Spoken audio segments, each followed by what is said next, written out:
नमस्कार विद्यार्थियों। कक्षा 10 गणित के विद्यार्थियों के लिए अगला ज्योमेट्रिकल क्वेश्चन है। छायांकित भाग का क्षेत्रफल ज्ञात कीजिए जहां भुजा 12 सेंटीमीटर वाले एक समबाहु त्रिभुज ओ ए बी के शीर्ष ओ से ओ को केंद्र मानकर 6 सेंटीमीटर त्रिज्या वाला एक वृत्तीय चाप खींचा गया है। देखिए, ये एक त्रिभुज है, उसके ऊपर 6 सेंटीमीटर त्रिज्या का एक वृत्तांश खींचा गया है। पूरा वृत्त नहीं है, यहाँ पर नहीं है, इसलिए इसको वृत्तांश कहेंगे, वृत्त नहीं कहेंगे। त्रिभुज की भुजा 12 सेंटीमीटर है और इस वृत्तांश की त्रिज्या 6 सेंटीमीटर है। तो ये जो ग्रीन शेडेड एरिया है इसका क्षेत्रफल ज्ञात करना है हमें, जिसमें कि ये पूरा त्रिभुज आ रहा है और वृत्त का ये ODC, ये त्रिज्यखंड छोड़ करके ये बड़ा वाला त्रिज्यखंड पूरा शामिल है। तो हमको इस बड़े वाले त्रिज्यखंड का यानी कि ODEC इसका क्षेत्रफल ज्ञात करना है और उसके बाद हम इस त्रिभुज का OAB का क्षेत्रफल ज्ञात करेंगे और दोनों को जोड़ देंगे तो हमारा आंसर जो है वो निकल के आ जाएगा। देखिए, कोई भी ज्योमेट्रिकल क्वेश्चन हल करने के लिए उसका डायग्राम ठीक से बनाना और उसको समझ लिया तो 90% क्वेश्चन जो है वो आपका हल हो जाता है। तो देखिए, इसको सबसे पहले इस बड़े वाले त्रिज्यखंड का क्षेत्रफल ज्ञात करेंगे, उसके बाद इस त्रिभुज का क्षेत्रफल ज्ञात करेंगे, दोनों को ऐड कर देंगे तो हम आंसर तक पहुंच जाएंगे। अब सवाल ये आता है कि त्रिज्यखंड का ये कोण कितना है, ये वाला, ये कोण हमको मालूम होगा, तभी तो इस त्रिज्यखंड का क्षेत्रफल ज्ञात कर पाएंगे। देखिए, ये एक समबाहु त्रिभुज है और समबाहु त्रिभुज की तीनों भुजाएं समान होती हैं। जब किसी त्रिभुज की तीनों भुजाएं समान होती हैं तो उसके तीनों कोण भी समान होते हैं और हम जानते हैं कि त्रिभुज के तीनों कोणों का योग 180 अंश होता है, 180 अंश होता है। और जब तीनों कोण बराबर हैं तो ये 60-60 अंश के होंगे। 3 से इसको डिवाइड कर देंगे तो 60 अंश हमारा आएगा। यानी इस त्रिभुज के तीनों कोण जो हैं 60-60 अंश के हैं, ये भी 60 अंश का है। और हम ये भी जानते हैं कि किसी वृत्त का संपूर्ण कोण 360 अंश का होता है। जब हम प्रकार को पूरा 360 डिग्री घुमा देते हैं तभी एक वृत्त बनता है और पूरा वृत्त 360 अंश का होता है। उसमें से ये 60 निकल जाएगा, ये कोण जो है 60 अंश निकाल देंगे तो ये बचेगा 360 माइनस 60 बराबर ये बचेगा 300 अंश। ये हमारा 300 अंश है और ये 60 अंश है। अब हम इस दीर्घ त्रिज्यखंड का क्षेत्रफल आसानी से ज्ञात कर सकते हैं। देखिए, लिखेंगे हल।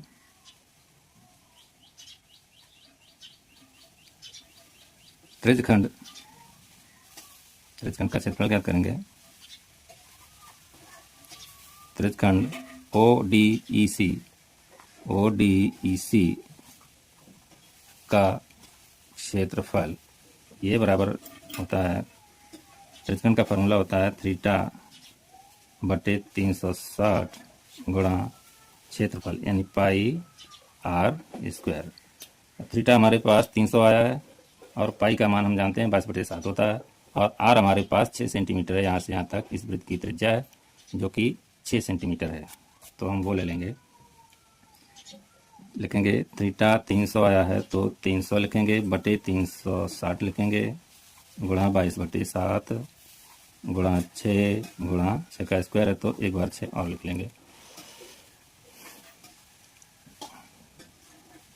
देखिए, हल करेंगे इसको, 0 से 0 कट जाएगा और 6 की टेबल से 5 बार में 30 कट जाएगा और 6 की टेबल से 6 बार में 36 कट जाएगा और ये 6 इस 6 को कैंसिल कर देगा।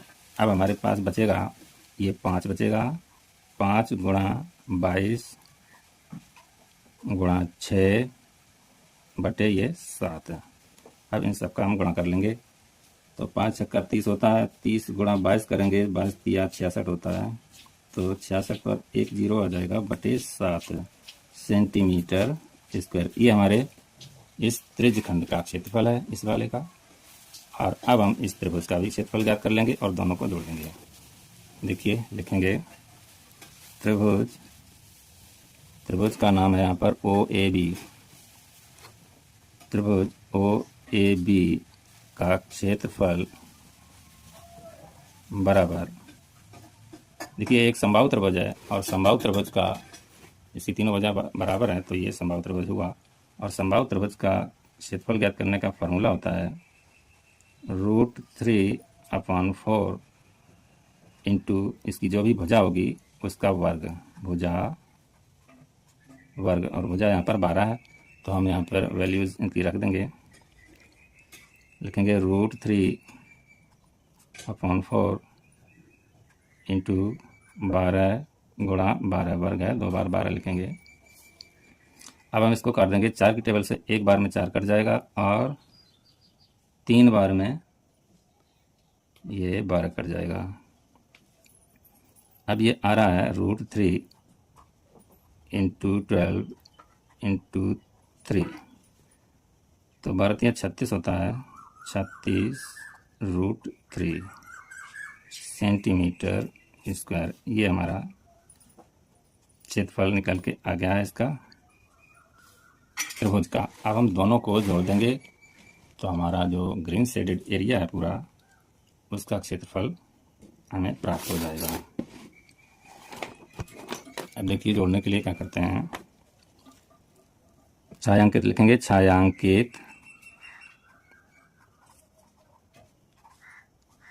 भाग का क्षेत्रफल बराबर, ये यहाँ पे है त्रिज्यखंड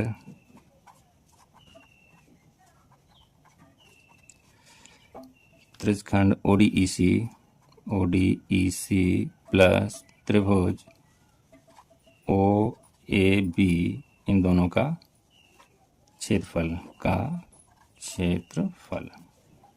ये होगा बराबर। त्रिज्यखंड का क्षेत्रफल अभी हमने देखा कि 660/7 आया हुआ है, वो ले लेंगे 660/7, और त्रिभुज का क्षेत्रफल 36√3 आया हुआ है, तो लिख लेंगे 36√3, और यही हमारा आंसर भी होगा आंसर।